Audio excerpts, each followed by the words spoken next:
quando nós falamos, aleluia, para a gente, nós pentecostais, a gente tem mania de falar, pregar, até cantar, para a gente calçar sapato de fogo, não é verdade? E que sapato de fogo é esse que a gente fala tanto que o crente deve calçar? É os sapatos da preparação do evangelho. Agora tem muita gente confundindo o que é o evangelho. Se a igreja não for calçada, melhor dizendo, com o evangelho, ela se torna uma igreja falida. O que é o evangelho? A Bíblia diz que João se apresenta e diz: arrependei-vos e crede no evangelho. Jesus Cristo vem e começa a dizer as mesmas coisas. Mas o que é o evangelho? A doutrina principal do evangelho, primeiro, é comunhão. Uma igreja cheia de discórdia, uma igreja cheia de desunião, uma igreja que um irmão não gosta do outro, não vai com a cara do outro, uma igreja que vive brigando, uma igreja onde faz festa, o conjunto todo bonitinho, mas no dia de escolher o uniforme, só Deus sabe a confusão que teve, aleluia. Uma igreja onde as pessoas falam: eu não vou mais participar do conjunto, eu não vou mais me dar minha carta, eu quero sair, e sai de igreja em igreja rebeliado e pensa que vai para o céu. Está descalço, não está calçado com os sapatos da preparação do evangelho, porque, aleluia, a primeira coisa que o evangelho nos ensina é a ter comunhão. Segundo, o partir do pão. Uma igreja que não parte o pão, ela não pode ser considerada uma igreja calçada com os sapatos da preparação do evangelho, porque o evangelho nos ensina: quem tem 2 túnicas, dê uma para quem não tem nenhuma. O evangelho nos ensina a compartilhar, a ajudar o próximo. Eu faço parte da Assembleia de Deus, eu já vi que tem pastor aqui até do nosso ministério, e tem outros aqui, e nós estamos aqui em uma igreja pentecostal para a honra e a glória do Deus Todo-Poderoso. Eu disse uma coisa uma vez e volto a dizer: a Assembleia de Deus no Brasil, e qualquer igreja que se denomina pentecostal, aleluia, louvado seja Deus, porque nós entendemos que as igrejas pentecostais, a maioria saíram das Assembleias de Deus no Brasil, mas a Assembleia de Deus, se ela não amparar o órfão, não amparar a viúva, não amparar o necessitado, ela é Assembleia de qualquer outro tipo de coisa, menos de Deus, porque ela não vai estar calçada com os sapatos da preparação do evangelho. Que pena, me desculpe, eu não vou levar nada para casa, mas que pena que tem muita igreja que está pior do que facção criminosa. Tem muita igreja que se levantaram verdadeiros impérios, aleluias, aonde alguém tem tanto, outros não tem nada, aonde alguém tem contas recheadas de dinheiro em bancos e outros estão passando fome, estão sendo despejados porque não tem dinheiro para pagar o aluguel de sua casa, aleluia, não tem dinheiro para fazer uma cirurgia, não tem dinheiro para pagar, aleluias, alguma coisa ali no hospital, e ninguém faz nada, ninguém se atenta. Ou seja, é uma igreja que está descalça, e a maioria delas ainda quer pregar espinhos, e quem prega espinho não pode andar descalço de maneira nenhuma. Mas ainda existe uma igreja que está calçada com os sapatos da preparação do evangelho. É a igreja para quem eu prego hoje. Se isso é verdade, adore a Deus. Segundo, o capacete da salvação não pode faltar na armadura da igreja, porque tem tanta gente que prega, mas não é salvo. Tem tanta gente que pastoreia, mas não é salvo. Tem tanta gente que canta, mas não é salvo. Tem tanta gente com CD gravado, DVD gravado, mas não é salvo. Milhões de seguidores, mas não é salvo. Porque, infelizmente, deixaram a vaidade tomar de conta. Deixaram a soberba subir para a cabeça. Eu não creio num pregador que faz exigências absurdas, tipo de carro de luxo para buscar ele no aeroporto, hotéis 5 estrelas, tipos de fruta no camarim, tipos de toalha. Eu não creio que um cara desse está salvo. Não, pelo amor de Deus. Que pena que é a igreja que patrocina eles. Porque se a igreja não patrocinasse, não tinha essa palhaçada gospel. Mas tem muita gente que prega demais, canta demais, sacode, estremece tudo, mas não é salvo. Porque a salvação parte de princípios de caráter. O talento, ele abre portas, mas é o caráter que mantém elas abertas. E muita capa vai ser arrancada, muita gente aleluia, vai ser desmascarado, porque estão usufruindo de forma errônea da igreja, estão, aleluia, maltratando a igreja, estão fazendo e acontecendo. São pessoas interessantes, intelectuais, pessoas até que nos emocionam, mas não são salvos. A primeira coisa que Deus exige do crente é a salvação. Não adianta nada estar participando de um conjunto e não ser salvo, ter 10 anos de igreja e não ser salvo. O importante é ser salvo, independente do tempo que eu tenho de crente. Tem gente que se orgulha, eu tenho 50 anos de crente, mas e aí? É salvo? Porque se não for salvo, não adianta de nada. O capacete da salvação, eu acredito que seja a armadura principal do crente. A couraça da justiça. Crente é justiceiro mesmo. Crente tem um senso de justiça. Os irmãos hoje que têm um senso de justiça são taxados como quadradão, religioso. Por quê? Porque eles gostam da coisa certa. Nós vimos aqui alguns irmãos que saíram de facções criminosas. Dentro do errado, você tem que ser certo. Vai ser errado lá no meio de uma facção para ver se a sua cabeça não rola. Se dentro do errado, você tem que ser certo, imagine dentro do certo. É por isso que tem gente que tem senso de justiça. Ele olha as coisas. Quando você vê um profeta que é chato demais, um crente que é chato demais, ele olha e fala, irmã, cuidado com essas, tomara que caia o pastor, tomara que caia o pregador, tomara que caia todo mundo, tenha pudor na sua vestimenta. Ei, rapaz, viste uma calça de macho, rasgue essas calças da tua irmã, da tua mãe, sei lá. Quando você vê alguém assim que é meio justiceiro, é porque ele tem sede de justiça, ele está vestido com a couraça da justiça, ele não é chato, ele quer o teu bem, ele quer ver você no céu, ele quer ver você bem revestido das armaduras de Deus, aleluia. Mas olha, o que me chama a atenção aqui é a espada do Espírito, que é a palavra de Deus, e também, o escudo da fé, que é o que vai nos manter firmes contra os dados inflamados do maligno. Hoje, a gente já se preocupa quando os nossos jovens vão para a faculdade. E praticamente hoje todos os jovens vão para a faculdade. E lá ele vai lidar com professores ateus, preparados para destruir a nossa fé. Os tempos se passaram e a fé de muita gente está se esfriando. Jesus disse, porventura, quando o Filho do Homem vier, achará fé na terra? Você já parou para pensar nisso? A cada momento que passa, a fé vai diminuindo. Tem gente que já não crê mais que Deus faz milagre. Tem gente que já não crê mais que Jesus batiza com o Espírito Santo. Devido à manifestação dos falsos, tem muita gente que já não crê mais que exista verdadeiros. Mas ainda existe crente verdadeiro. E a nossa fé, ela deve ser o nosso escudo. Nós não podemos abandonar a nossa fé em Cristo de maneira nenhuma. A gente não pode. E a fé vem pelo ouvir e ouvir a palavra de Deus, que é a espada do Espírito. Um crente, ele tem que ter nas mãos a espada do Espírito. Certa feita, Jesus Cristo chama os 12 e diz, vão de 2 em 2. Vocês vão pregar o Evangelho, vão limpar os leprosos, ressuscitar os mortos, vocês vão fazer milagres. E Jesus sopra sobre eles e manda eles ir. Mas Jesus diz, porém vocês não levem roupa, não levem alforje, não levem nada. É um teste de sobrevivência. Eu quero ver se vocês estão crentes mesmo. E eles vão, e lá acontece. Eles ordenam e o negócio dá certo. Os mortos ressuscitam, os demônios são expulsos.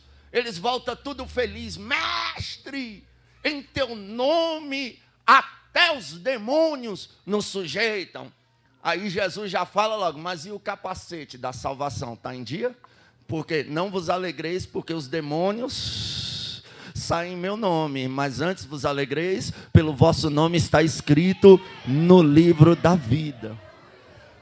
Só que lá na frente, quando Jesus está prestes a partir, no Evangelho segundo escreveu São Lucas, Jesus vai dizer, quando eu vos mandei sem bolsa, sem alforge, sem dinheiro, sem nada. Vos faltou alguma coisa? E eles disseram, nada.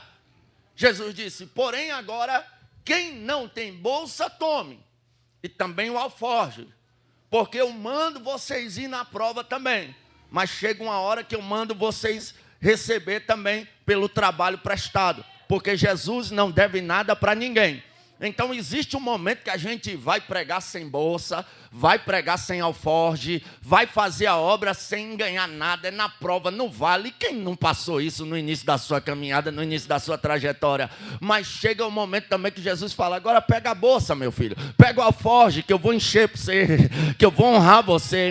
Eu vou liberar uma palavra profética, você não vai morrer na prova, não vai morrer no vale. Deus vai, aleluia, te honrar pelo trabalho que tu tem prestado. A Bíblia é bem categórica em afirmar aquele que leva a preciosa semente andando e chorando, voltará sem dúvida, ou seja, é uma garantia, sem dúvida, com alegria, trazendo consigo os seus feixes. Aí Jesus, vos faltou alguma coisa? Eles responderam nada. Aí Jesus diz, porém agora quem não tem bolsa, tome também o alforje. E quem não tem espada, vende o manto e compre-a. Existe pelo menos 3 traduções bíblicas. Em uma vai dizer, quem não tem espada, vende a capa e compre-a. Em outra vai dizer, quem não tem espada, vende o manto e compre-a. Em outra vai dizer, quem não tem espada, vende as vestes e compre-a. E nós estamos vivendo uma época de muita capa e pouca espada. Muito manto e pouca espada. Muita roupa chique e pouca espada.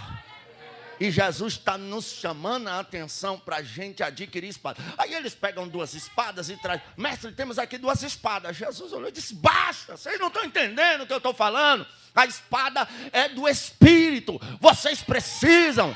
A batalha é espiritual. Vocês vão encarar inimigos ferozes. E se não tiverem a espada, vocês não vão dar conta. Mas hoje tem lugar, tem igreja que é só manto. Lá em Brasília tem muito, aqui em São Paulo não tem não. Mas em Brasília tem igreja que é só manto, e é manto, é manto. Eu sou pentecostal, irmão.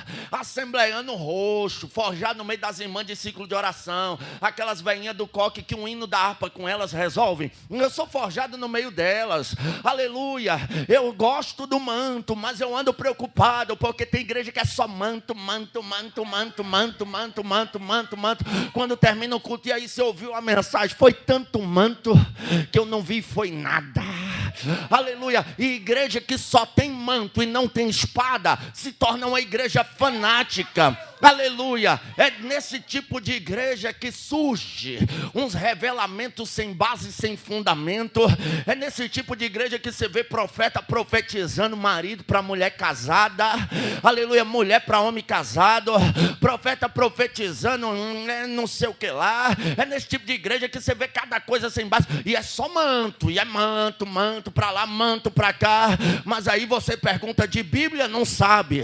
Os testemunhas de Jeová pegam ele falta querer ficar aí para ajudar aí os testemunhos de Jeová depois que Cristo vinha arrebatar a igreja. Porque não gosta de Bíblia, deixa a Bíblia guardada, não lê as escrituras, aleluia. Mas o negócio com ele é só manto. É hora de largar o manto e pegar a espada.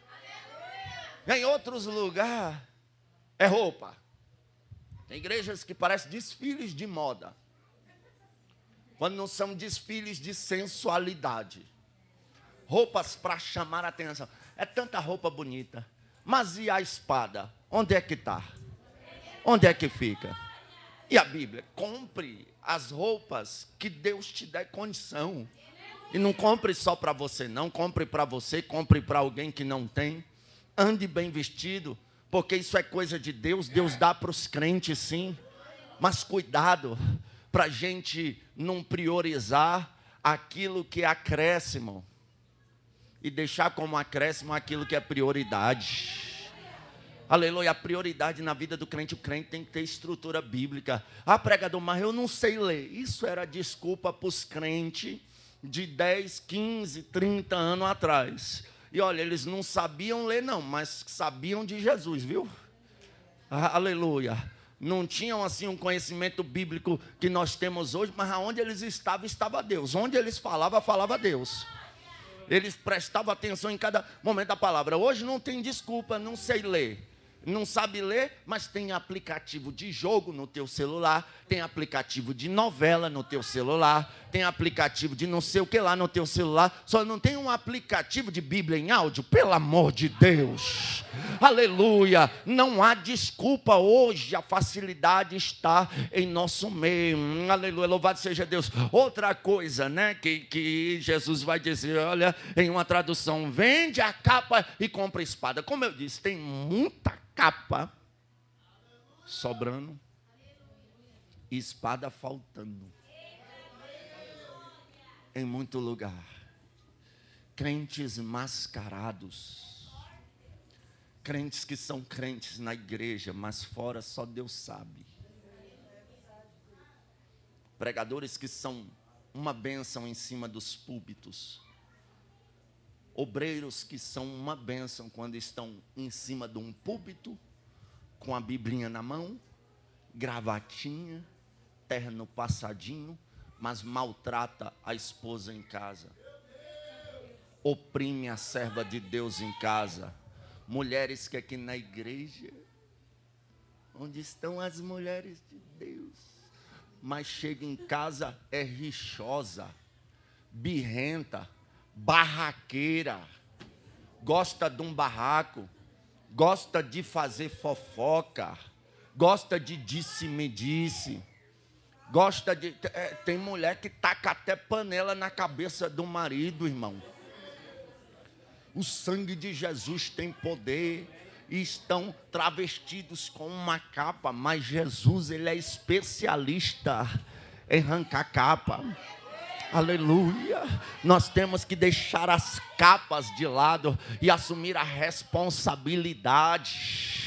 Não adianta nada a gente vir aqui e parecer um anjinho na igreja, mas ir lá no mercadinho do vizinho e fazer compra fiada o mês todo, e no dia que receber, em vez de ir lá pagar, ir lá para o mercadão ou ir para a praia ostentar e deixar a dívida lá, e depois passar, nem passa mais na rua, passa na outra rua, só para não dar satisfação. É crente que veste capa, crente que fica fazendo montinho, rebelião, irmão, porque hoje se existe uma coisa que está difícil, meus pastores, é pessoas serem subordinadas a uma liderança. Todo mundo quer abrir igreja hoje, aleluia, começou a falar em língua, foi batizado com o Espírito Santo. Está até difícil levar o obreiro para o ministério hoje. Se leva o obreiro para o ministério, na hora que ele é consagrado a presbítero, ele já reúne com a terça parte, e a terça parte infelizmente sempre vai, a terça parte sempre rebelia, aí daqui a pouco divide o trabalho, abre igreja ali, abre igreja cá, igreja rebeliada. Eu sempre digo, se eu souber que uma igreja é rebeliada, nem lá eu não vou pregar não, irmão. Aleluia, porque Deus não tem parte com rebelde, Deus não tem parte com traidores de liderança. Aleluia, louvado seja Deus. Se existe duas classes que têm dificuldade de ser salvo, a primeira é aquele que blasfema contra o Espírito Santo. Esse não será salvo de jeito nenhum. Na verdade são três. A segunda é o suicida. Por que o suicida não vai ser salvo, pregador? Porque o suicida não estará vivo para se arrepender do pecado de assassinato que ele cometeu. Então não tem possibilidade de ele ser salvo. E o terceiro, até existe possibilidade, mas raramente você vai ver, aleluia, que os rebeldes, Corá, Datã e Abirão, a terra se abriu e engoliu. Você vai ver que rebelde, traidor de líder, aleluia, Deus não salva, Deus dá corda. Judas pegou a corda e foi se enforcar. Tem tanta gente que rebelia e Deus dá corda. Você vê, nossa, rebeliou, você viu lá, o trabalho está cheio, está crescendo, aleluia, mas não está crescendo, Deus só está dando corda, porque o rebelde ele mesmo se enforca espiritualmente. Deus não tem parte com o rebelde, Deus não tem parte com rebelião, e Deus vai tirar a capa de rebelde rebelde. Deus, a Bíblia diz que os que vivem de engano não prevalecerão na congregação dos justos. Aleluia. Oh glória. Eu louvo a Deus porque ainda existe uma geração que tem a espada do Espírito nas mãos e não abre mão dela e muito menos se envergonha. Para a gente encerrar aqui, Eleazar, um dos valentes de Davi, no campo de batalha, ele pega a sua espada e a história vai dizer que ele risca um quadrado no chão e diz a Davi: Davi, deixe, o que entrar aqui é meu. E começa a guerra. Aleluia. E vai a tardezinha, ele está lá, caiu no quadrado dele, ele corta. Caiu no quadrado dele, ele corta. E anoitece, caiu no quadrado dele, ele corta. E vai a guerra todinha, e o exército do Senhor vence aquela batalha. Eleazar, ele guerreou tanto com aquela espada, que quando ele foi largar a espada, quem disse que a espada largava? Tiveram que abrir dedo por dedo dele. Aleluia. Enquanto existe uma geração que tem vergonha da espada, tem gente que nem Bíblia mais carrega. Aleluia. Eu vi essa Bíblia aqui, eu lembro quando eu era novo convertido, eu tinha vontade de ter uma Bíblia desse tamanho aqui, pastor. Aleluia, porque a gente evangeliza muito e tem uns endemoniados que se fingem endemoniado. Esses não sai Jesus não, mas se der uma bibliada dessa aqui na lata dele, o demônio sai ligeiro. Aleluia. Ô pastor, não é falando não, mas se quiser, eu sei que é errado cobiçar as coisas do próximo, mas eu gostei dessa Bíblia, que é o tamanho dela. Mas tem gente que tem vergonha de carregar a Bíblia, bota a Biblinha escondida dentro da bolsa e sai igual um 007, um espião, ninguém sabe que ele é crente. Aleluia. Mas por outro lado, tem gente que está com a mão tão grudada na espada, que se você tentar tirar, ela não solta, ela não sai. Eu vou liberar uma palavra profética. Aleluia. Satanás, tu pode procurar outro quadrado para tu bagunçar, porque se tu cair nesse, aqui tem crente que tem espada na mão.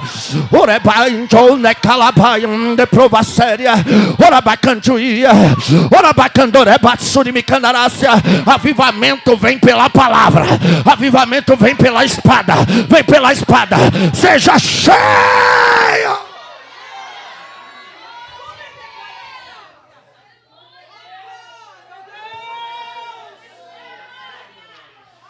Ele mandorei que ela é bacante. Nós temos que ter espada. Temos que ter estrutura bíblica. Ainda mais agora, os dias são maus. Os dias são difíceis. Sabe? Hoje a gente faz culto de libertação. Mas na Bíblia não existia culto de libertação. Porque a Bíblia diz: conhecereis a verdade e a verdade vos libertará. O culto de libertação é a doutrina bíblica. Não venha dizer para mim que somos avivados se só somos cheios em congresso com pregador de fora. Isso não é avivamento. Avivado é o crente que é avivado com o pastor dele dando a doutrina depois do congresso. Porque tem crente que às vezes Deus nos dá umas palavras doutrinárias e eu falo: Jesus, isso é para culto de doutrina, papai. E o Senhor fala: não, é porque os crentes não vêm na doutrina, eu tenho que pegar eles no congresso. É porque é a verdade que liberta. Então, se eu não gosto de Bíblia, se eu não gosto de culto de ensino, se eu não gosto de escola bíblica, quando é que eu vou ser liberto? Nunca. Porque a palavra, faça um teste, comece a ler as escrituras, comece a ler as cartas doutrinárias, você vai sentindo cada vez mais menos desejo de pecar, menos desejo de errar, você vai se apaixonando por Deus, porque você acha que quando a gente vai ler a Bíblia, dá um sono. Tem gente que tem insônia, ele usa a Bíblia para dormir. Ele fala: não, eu vou ler a Bíblia, quem me dá sono. E pior que dorme o infeliz.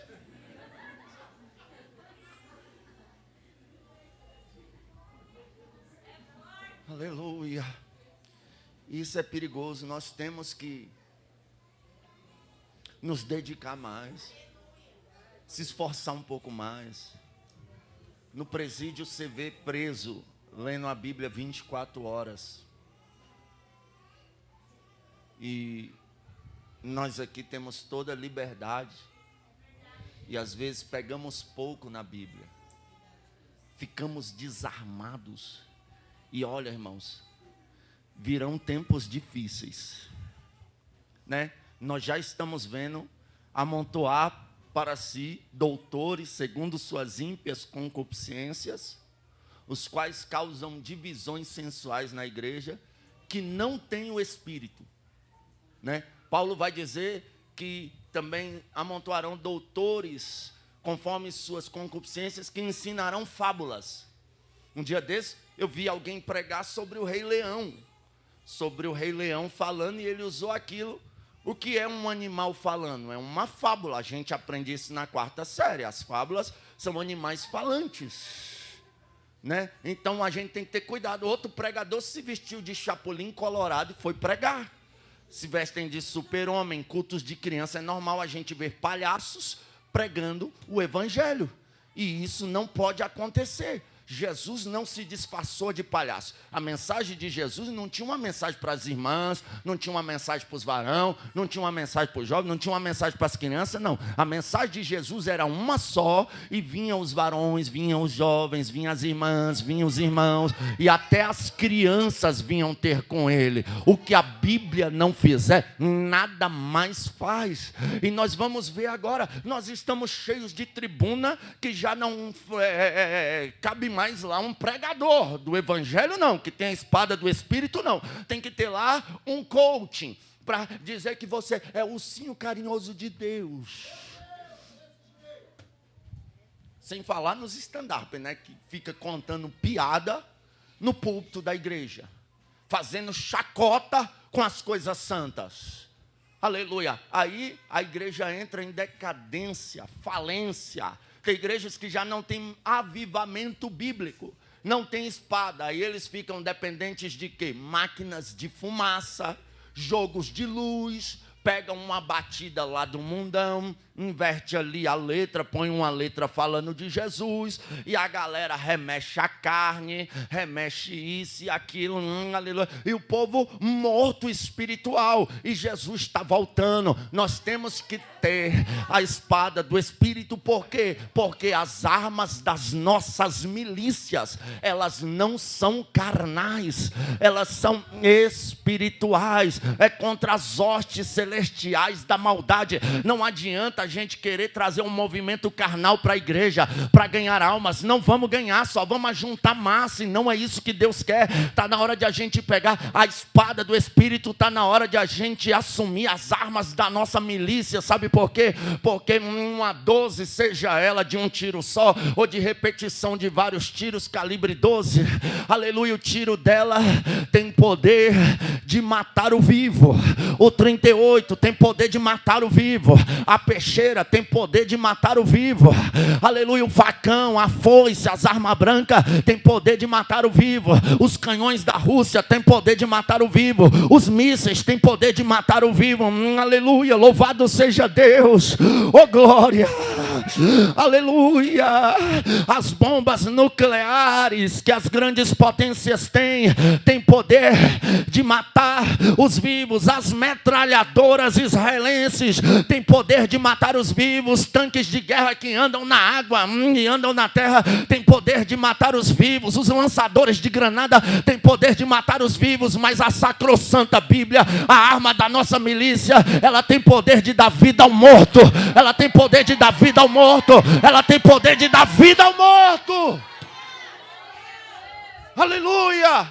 Louvado seja Deus. Jesus disse: não tema o homem que pode matar a carne, mas tema a Deus, que além de matar a carne, pode lançar a alma no inferno. É a Bíblia da vida, a palavra da vida, a espada do Espírito da vida. Que Deus nos levante como uma geração que tem espada, que tem a couraça da justiça, que tem o escudo da fé, que tenha os sapatos da preparação do Evangelho, que tenha o capacete da salvação, e não abra mão disso em hipótese alguma, e sejamos uma geração cheia do Espírito Santo de Deus. Se coloque de pé em nome de Jesus.